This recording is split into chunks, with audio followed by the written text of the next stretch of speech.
Walking alone in the rain at midnight always seemed like the perfect way to clear my head. The rhythmic patter of raindrops, the cool mist on my face, the solitude, it was my escape. That night, though, something felt different. The rain fell harder, more insistent, and the darkness seemed thicker, almost tangible. My steps echoed eerily on the wet pavement as I walked through the deserted streets of our small town.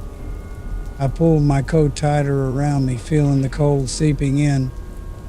The streetlights flickered, casting long, distorted shadows that danced and swayed with the wind.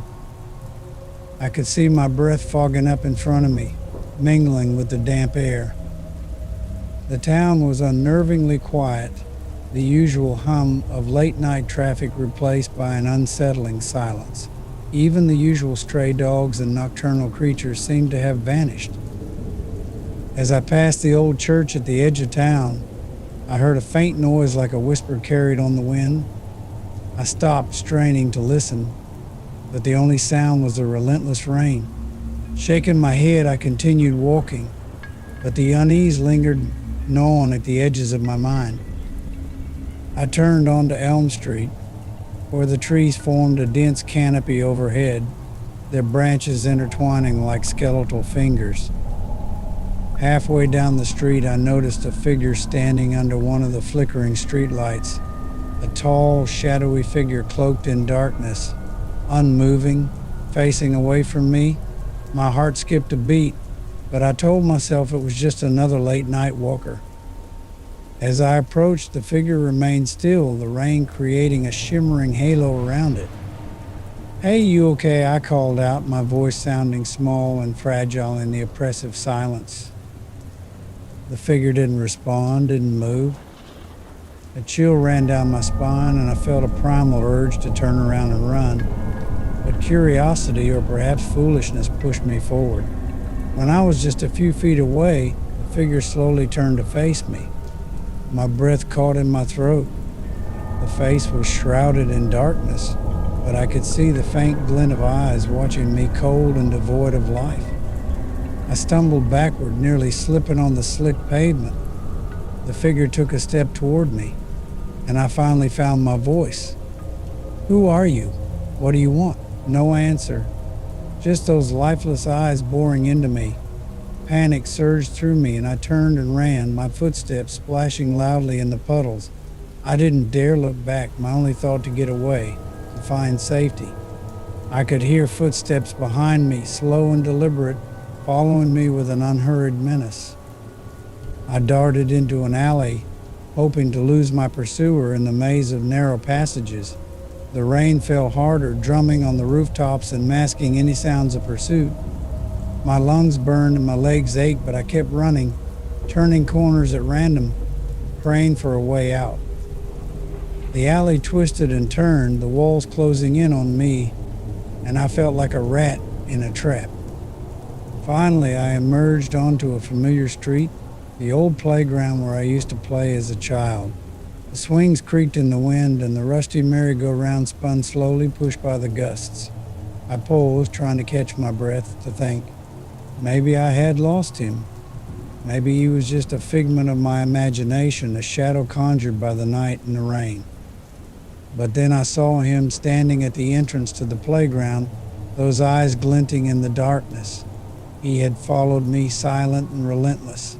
Desperation gripped me, and I scanned the area for a place to hide. My eyes landed on the old maintenance shed at the far end of the playground. I sprinted toward it, throwing open the door and slamming it shut behind me. Inside, the air was musty and cold. I crouched in the corner, trying to quiet my ragged breathing.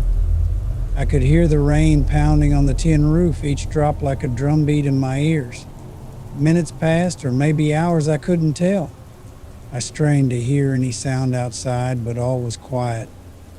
Just as I began to think I was safe, the door creaked open. I froze, terror paralyzing me. The figure stood in the doorway, his form filling the small space. He stepped inside, and I could see him more clearly now. His clothes were tattered and wet, his face gaunt and hollow. Those eyes, though, were the worst, dark and empty. like bottomless pits. "You can't escape," he said, his voice a harsh whisper, as if it hadn't been used in years. I tried to speak, but no words came out. My mind raced trying to think of a way out, but there was none. The figure moved closer, his hand reaching out toward me. I felt a sudden, intense cold, as if his very presence was draining the warmth from the air. "No," I whispered, finally finding my voice. "Stay away from me." He stopped, his head tilting to one side as if considering my words. Then, without warning, he lunged at me. I screamed, scrambling backward, but there was nowhere to go. His hand clamped around my wrist, and I felt a searing pain like ice burning through my skin. Suddenly, the world shifted. I was no longer in the shed, but standing in the middle of the playground. The rain had stopped, and the moon cast an eerie glow over the scene. The figure was gone, and I was alone, my heart pounding in my chest. I looked around, disoriented and scared. Had it all been a nightmare? A hallucination brought on by the rain and the darkness? My wrist still throbbed with pain, and when I looked down, I saw a mark, an icy blue handprint, as if the figure's touch had branded me. Shaking, I turned and began to walk home. The streets were still empty, the silence now oppressive rather than comforting. As I reached my house and fumbled with the keys, I couldn't shake the feeling that I was being watched, that those lifeless eyes were still on me, waiting. Inside, I locked the door and leaned against it, trying to steady my breathing. The mark on my wrist was fading, but the chill remained.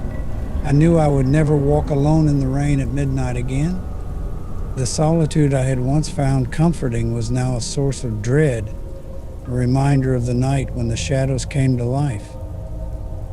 As I crawled into bed, I couldn't shake the feeling that this was not the end.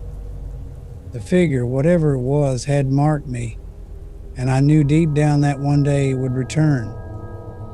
I closed my eyes, hoping for sleep, but knowing that my dreams would be haunted by those dark, empty eyes watching, waiting forever.